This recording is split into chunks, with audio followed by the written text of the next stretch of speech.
Hi hello నమస్తే welcome to my channel.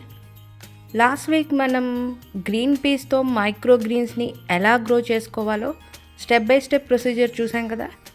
And అంతేకాకుండా especially ఈ టైప్ మైక్రోగ్రీన్స్ని మనం 3 times వరకు హార్వెస్ట్ చేసుకోవచ్చు. అంటే కట్ చేసిన తర్వాత కూడా అది మళ్ళీ రీగ్రో అవుతుంది. మరి ఈ మైక్రోగ్రీన్స్తో ఒక interesting recipe protein rich uttapam ఎలా చేసుకోవాలో మీకు ఈ వీడియోలో చూపిస్తాను. మరి ఆలస్యం చేయకుండా ప్రొసీజర్లోకి వెళ్ళిపోదాం. Let's start.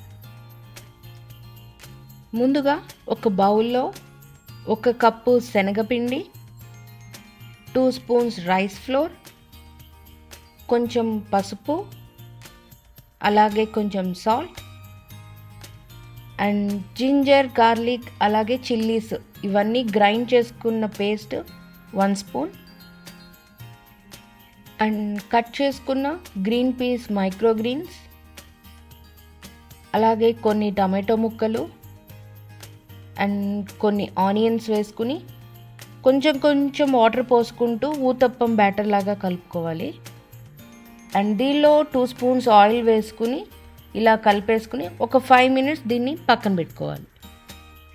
ఇప్పుడు ఒక ప్యాన్లో కొంచెం ఆయిల్ వేసుకుని ఆయిల్ హీట్ ఎక్కిన తర్వాత ఈ బ్యాటర్ని ఇలా ఊతప్పం లాగా వేసుకుని మీడియం ఫ్లేమ్లో 2 వైపులా దోరగా కాల్చుకోవాలి.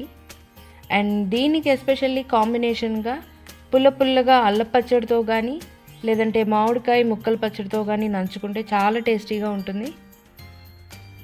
వావ్, చూసారు కదా, కలర్ఫుల్గా గ్రీన్ పీస్తో మైక్రోగ్రీన్స్ ఊతప్పం రెడీ అయిపోయింది. మీరు కూడా ట్రై చేసి ఎలా ఉందో కింద కామెంట్ సెక్షన్లో పెట్టండి. If you like this video give it a big thumbs up. Please like, share and ఎవరైనా సబ్స్క్రైబ్ చేసుకోకపోతే ప్లీజ్ డూ సబ్స్క్రైబ్. మరో మంచి ఇంట్రెస్టింగ్ కంటెంట్తో మళ్ళీ కలుస్తాను. అంతవరకు signing off. This is Surekha at in short.